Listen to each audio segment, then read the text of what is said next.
we say to America is be true to what you said on paper.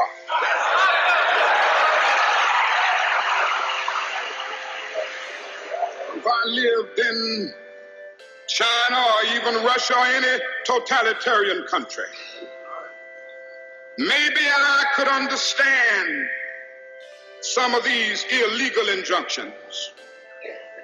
Maybe I could understand the denial of certain basic First Amendment privileges because they haven't committed themselves to that over there. But somewhere I read of the freedom of assembly. Somewhere I read of the freedom of speech. Somewhere I read of the freedom of press. Somewhere I read that the greatness of America is the right to protest far right. King Jr., I think about peace. I think about how he fought for African Americans, and not just African Americans, for all folks that were here in this country to receive a living wage, to actually be on an equal playing ground. He was a very compassionate, caring man who really wanted to see equity in this country. Birth name is Michael King, and Michael means like God. He started to go by Martin Luther after being influenced by the reformist Martin Luther of the Middle Ages. And Martin Luther King liked the way that he challenged what he felt wasn't right within the church, and so he took that name on here in the country because he was challenging what wasn't right as well. I'm out here today because it's all about unity.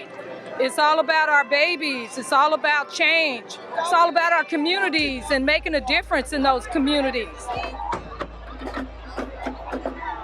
The purpose of marching is to show malcontent and disapproval of laws, rules, and regulations that are going against human rights. Martin Luther King, a lot of times, is someone who they say fought for civil rights, but for me, he fought more for human rights, and there's a difference. To fight for civil rights, you have to first be considered equal. And in the United States, as we know, black people were never considered equal. Why do you think the Martin Luther King March is important? I think it's very, very important. We are standing on the shoulders of Martin Luther King, so it's very important that we keep his revolution and his movement going. We still have a lot of work to do. It's all about freedom and equality. That's why we're here today. Historically, here in Sacramento, the march symbolizes the community coming together to network and talk and address issues that are affecting Sacramento. The march originally started in the early 80s. My mother organized the march. We would just march from Oak Park Community Center to Fruit Ridge Community Center. Later on, it started to be from Oak Park Community Center to Sac City College and then to the Convention Center. We march for freedom. We march for justice. We march for peace. We march for change. It is our duty to win.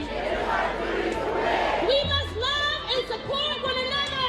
We must love and support one another. We have nothing to lose but our chains. Martin started to push the fight towards human rights instead of civil rights. And I think that's when he started to make the more of the headway.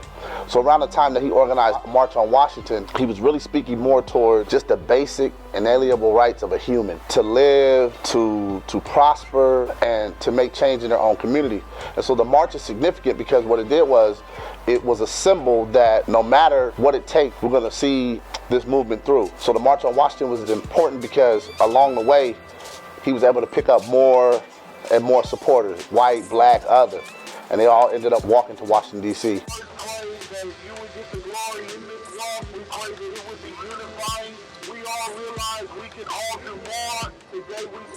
Some of the ways we can keep Martin Luther King's legacy going is by continuing to kind of bolster our volunteerism.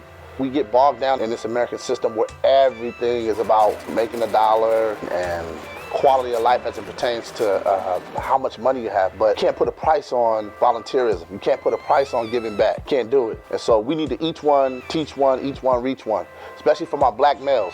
You know, this is a challenge to all you black men out there. It takes a village to raise a child. Unfortunately, the village that a lot of our young men are coming up in now have no male figures, whether it be by societal constructs, mass incarceration, fathers I aren't want to at home. ask you a question, and that is, what